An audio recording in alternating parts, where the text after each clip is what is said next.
understand what I'm saying to you or not? I understand what you're implying. It's usually the students who dread the aftermath of a parent-teacher conference.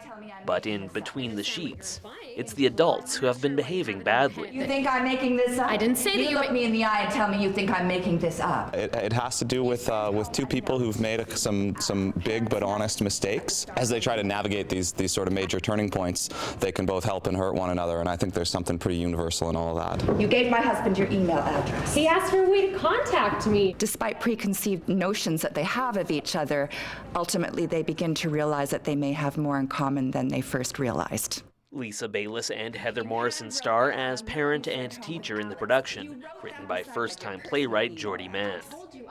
The show has received rave reviews across Canada and in New Zealand, in part because of the intimate nature of the staging that brings audience members into the classroom. You're going to be like a fly on the wall, watching this interaction between these two people, and I think it really draws the audience in. It's not an easy piece, but it's like a duel in a way. You never know where your sympathies are going to be with. It changes from bit to bit. Bayliss says she was drawn to Between the Sheets, which plays at the Remai Arts Centre through January 18th.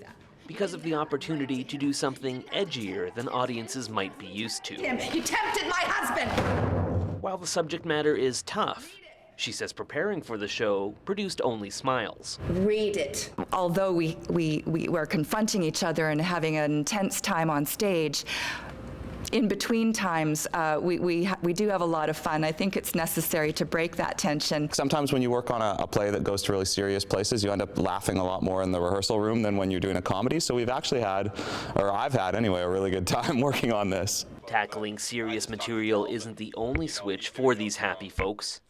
Morrison recently left her career as a radio personality to focus on acting and other pursuits, while Bayliss is more accustomed to being behind the scenes, as she works in publicity and marketing for Persephone. I have a passion for the work that we do here, and that's one of the reasons that I decided to commit to working with this theater company to support the work that they're doing. I'm so grateful and so honored that they understand and allow me the opportunity to work as an artist from time to time. For Go Saskatoon, I'm Simon Hyatt. You can't do this. You can't keep doing this. You're lying.